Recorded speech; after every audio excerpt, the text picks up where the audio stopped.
Grant us, we ask, to speak, to hear, and to learn, so that our fears may be banished, our minds may become enlightened, our faith be increased, our steps directed towards you.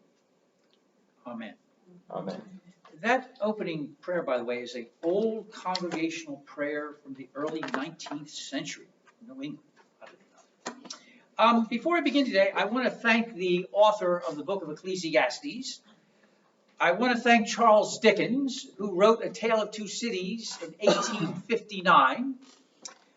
And I wish I could pronounce this person's name. I highly recommend this article to you.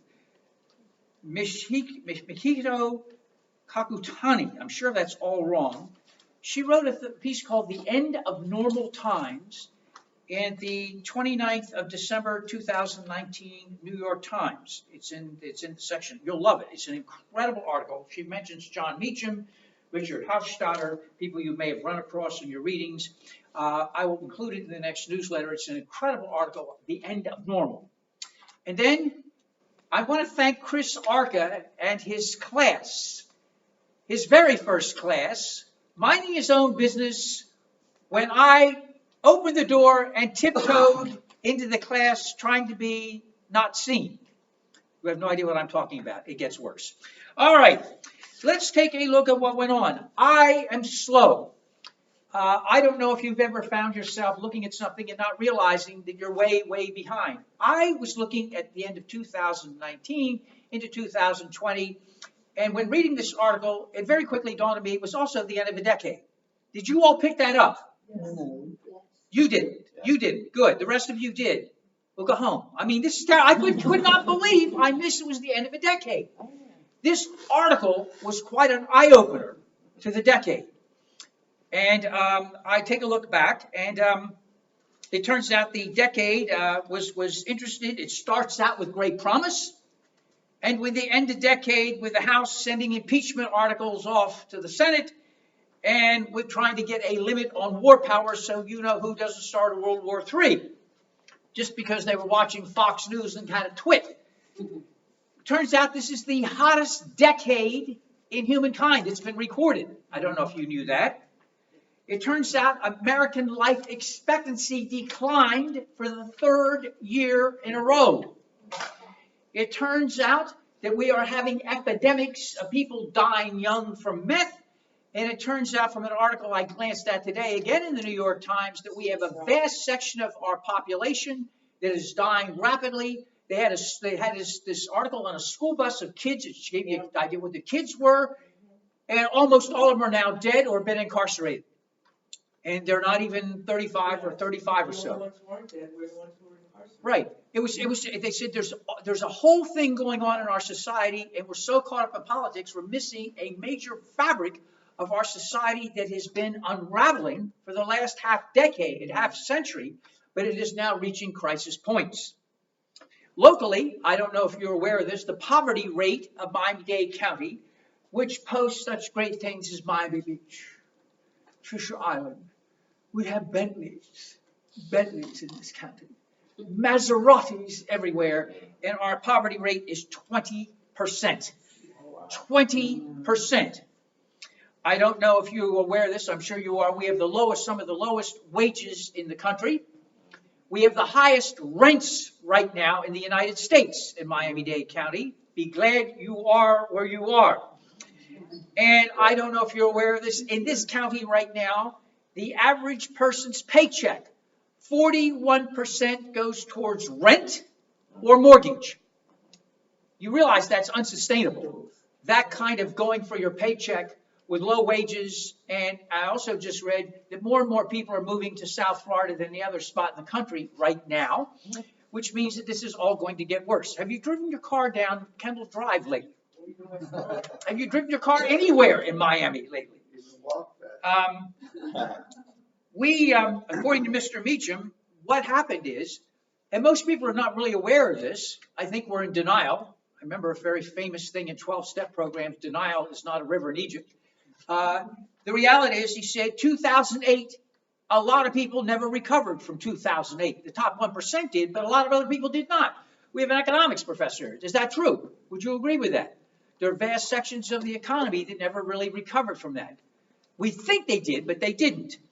There are social issues that impacted change, and there are demographic issues. In short, this decade has seen what's called, according to Mr. Meacham, dislocation, and Hofstadter says we have an epidemic of those who are dispossessed.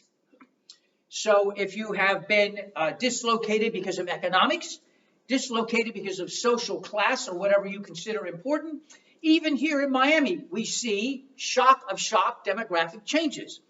I remember 2 years ago on NPR, one of our Cuban-American politicians said, the biggest thing going is everybody thinks this Miami-Dade County is Cuban. He said, it ceased being a Cuban a long time ago, though people are not aware of it. So I did some digging. It turns out that, yes, you'll love how this works. Anglos had to give way to Cubans, but Cubans have now had to give way to, this is the second largest group in the country is Colombians here. Then after Colombians come Puerto Ricans, and after that comes Nicaraguans. And they've all taken over, so now the Cuban population of town is only 34%. Wow. That comes as a big shock to everybody, only 34%. And African Americans, we have to realize, have been dispossessed because they're not islanders. We've got gazillions of Jamaicans and Dominicans, and don't forget we've got Little Haiti, and Little Havana ceased being Havana 20 years ago.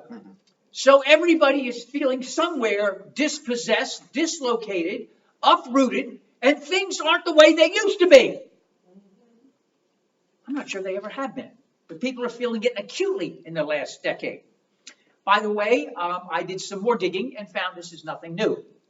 One nice thing about having high school students and college students is they're stuck with taking American history. Now, I don't know if any of you ever took, you all took American history class. I remember my first American history class because I told you before this in the sermon, I got thrown out of class. And as a result, thrown out of high school. That's when we had to, I'm sorry about that. I've got guests here. I shouldn't. We were asked to tell all of the major battles of the Revolutionary War, the dates, who fought them, where they were fought, who won, who lost, and et cetera, et cetera, et cetera. And I raised my hand and I said, why? And she said, are you teaching this class? I said, no, but this doesn't make any sense to me. She said, well, what would you do? I said, I would ask us our own opinion of what we thought was the most important war and why. She said, are you telling me how to run the class? And I said, well, you're not doing it very good. So, yes. So, nice thing about my American history, my kids, though, they understand the 1850s were a mess in this country. If you've ever read the 1850s, they were appalling. Let us not forget Prohibition. Let us not forget the Scopes trial. That had a whole era that's very similar to ours. We had an economic crash.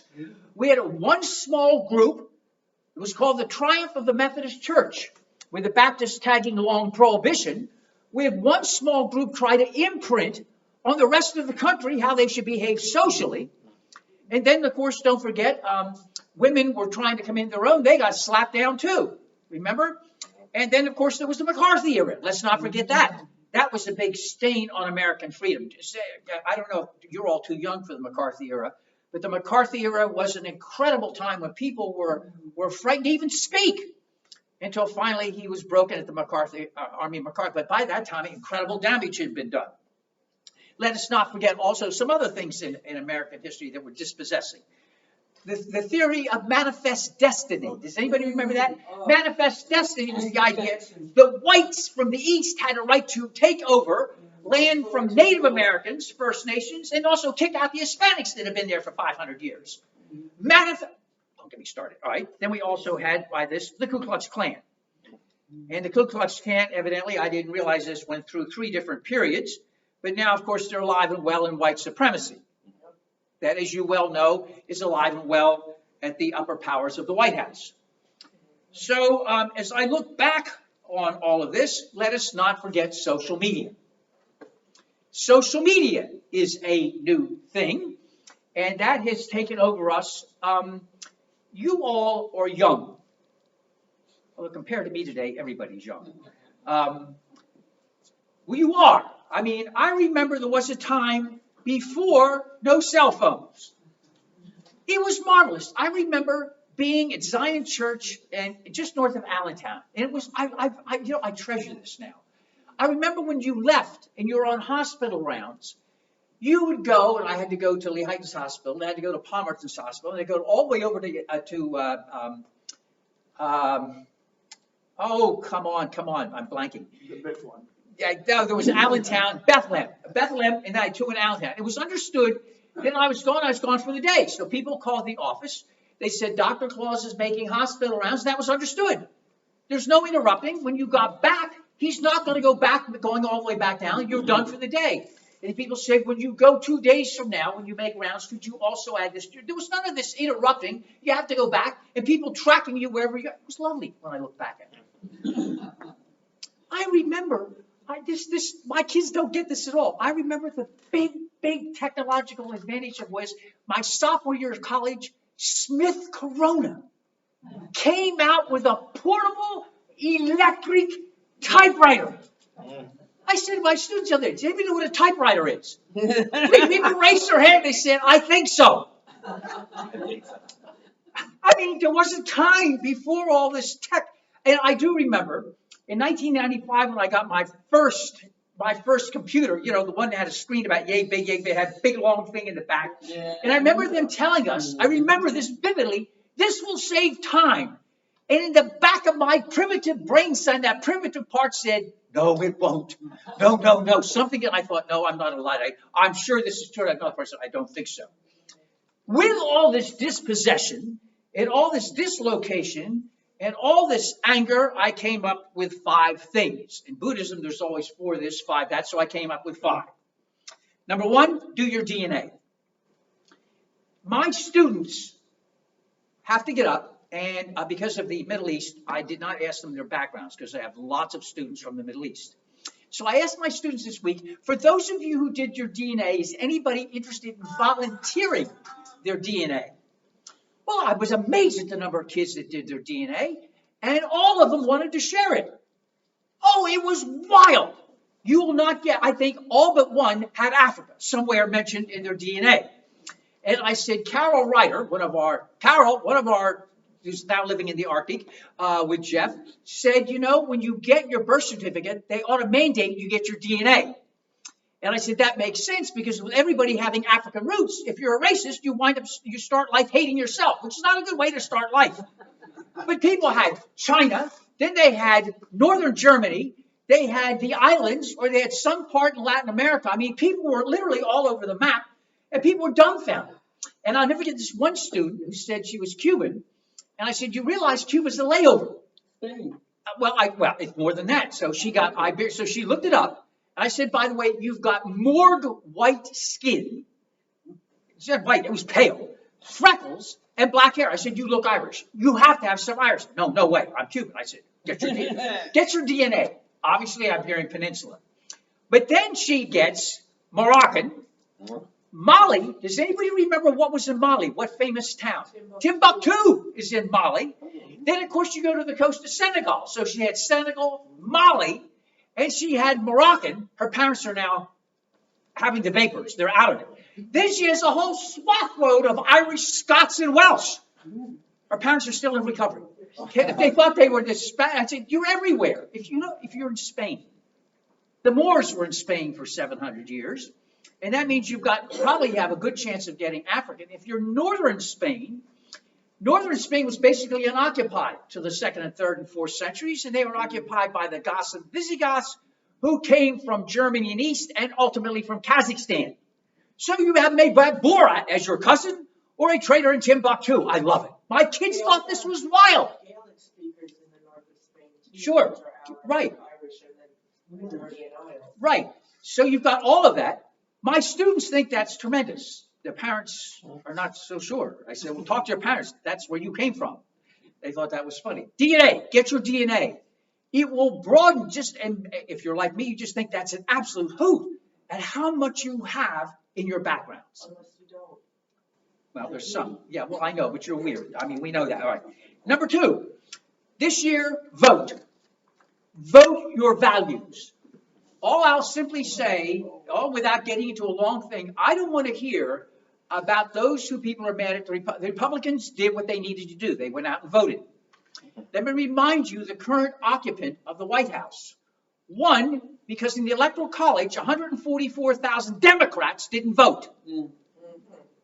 Let me remind that. So I don't hear about it. Republicans did their thing. I will never forget in an election years and years ago, there was a massive snowstorm that hit in the middle of a long line in southeastern Ohio.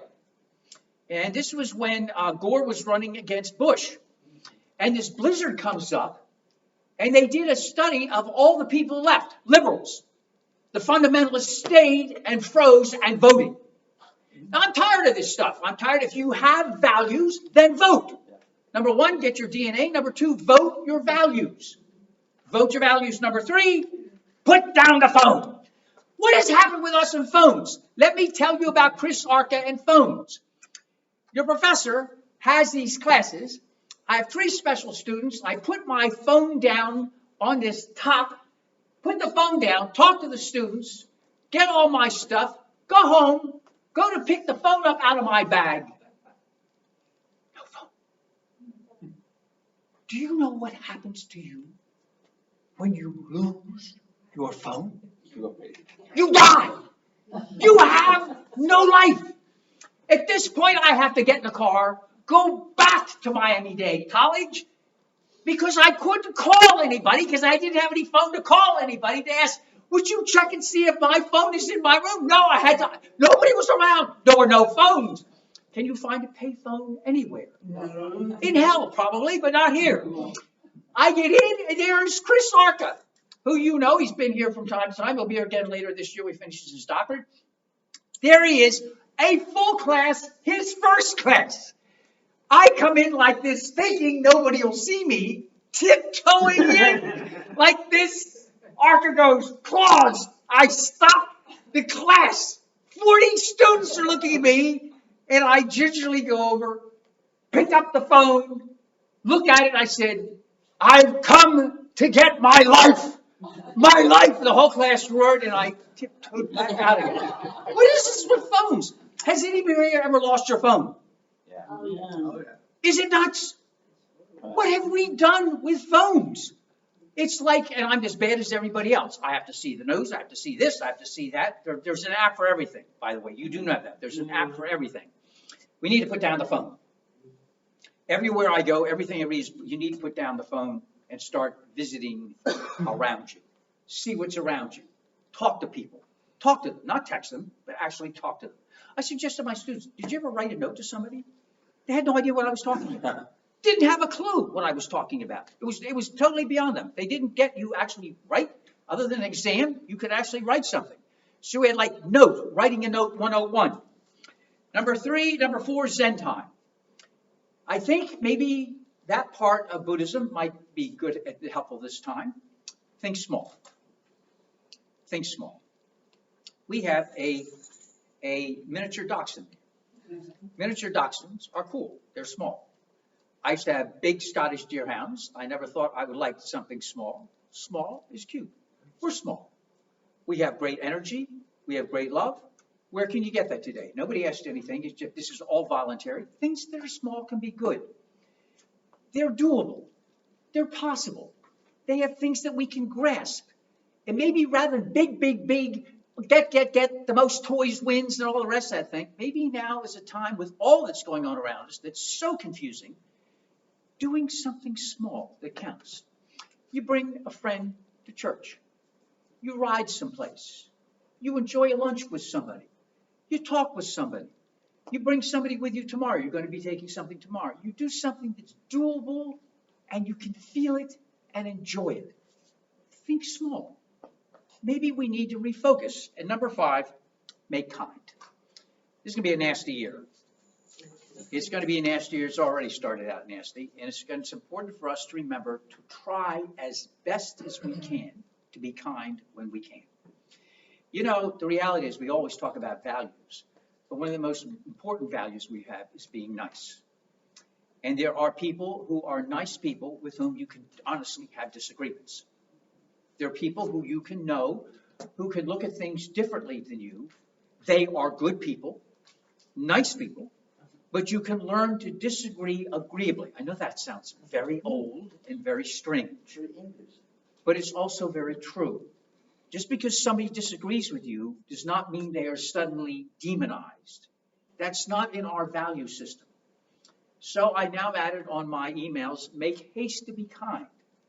The idea is to remind me regularly that being kind is one of our core values. So the top 5 then I recommend for 2005 are, if you would, do your DNA. Number 2, vote your values. I don't want to hear talk, I want you to do. What's that old thing in the New Testament? Be doers, not just hearers only. Number 3, put your glasses on would be good. Number 3, put down the phone. I must have blocked that one. Number 4, think small. Small is good. Number 5, make haste to be kind. Amen.